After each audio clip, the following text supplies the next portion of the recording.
Focus ce soir sur ce que propose le parti au volet éducation. Réformer ce secteur pour qu'il soit plus adapté aux réalités locales est un impératif pour les candidats. Il s'en explique dans ce reportage de Laure Philibert et Esther Palao-Cordet. L'éducation, un secteur dans lequel Nicole Sanquer a baigné tout au long de sa vie.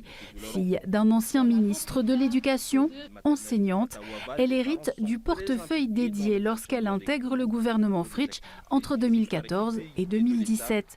Aujourd'hui, alors que les résultats des évaluations locales sont très en deçà de la moyenne métropolitaine, Nicole Sanquer propose de revoir complètement le système scolaire. Il faudrait vraiment un système éducatif qui s'adapte à l'élève polynésien, mais surtout aussi au contexte de la Polynésie française. Nous avons un éclatement des îles, c'est un devoir l'accès à l'éducation dans nos îles, mais je pense qu'aujourd'hui, il faut revenir sur les fondamentaux, mais aussi sur l'orientation. Je pense que l'échec scolaire aussi est dû à une orientation par défaut de l'élève polynésien, qui ne se retrouve pas finalement dans les formations qu'on lui propose. La mesure 36 parle justement de la réforme du système éducatif pour bâtir une école polynésienne pour les Polynésiens et par les Polynésiens.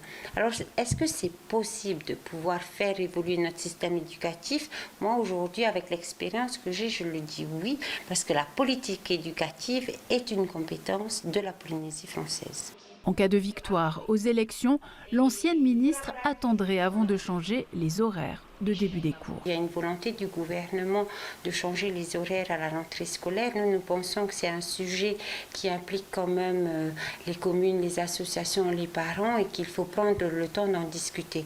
On doit respecter les 110 heures. Il y a eu un jugement du tribunal et nous, notre solution est évidemment peut-être de pouvoir jouer avec plus de vendredis verts afin de respecter ces 110 heures plutôt que de bouleverser à la va-vite les habitudes des parents, parce qu'il faut organiser le temps hors scolaire, étant donné que le changement des horaires va impacter les familles, les communes. Et à travers les territoires farés que nous avons menés, c'est un sujet qui est débattu avec les parents, mais c'est aussi un sujet qui a été débattu avec les enseignants.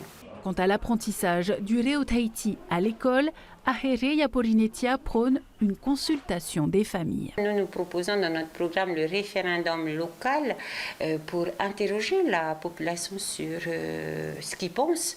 Et j'entends les autres partis promouvoir une école tout en Réo. Moi, je pense qu'il faudrait utiliser ce référendum local pour voir si les Polynésiens veulent une école tout en Réo, par exemple. Mais il y a des expérimentations aujourd'hui dans le primaire où on fait 50%, 50%. Cette expérimentation, évidemment, est possible parce que les enseignants sont formés à enseigner d'autres disciplines en Réo. D'autres mesures du programme du parti fondé par Nicole Sanquer, Nui Haoloré et Félix Tokorani font la promotion du soutien à la jeunesse à travers le développement des îles, des formations liées à l'agriculture et à la mer ou encore le sport.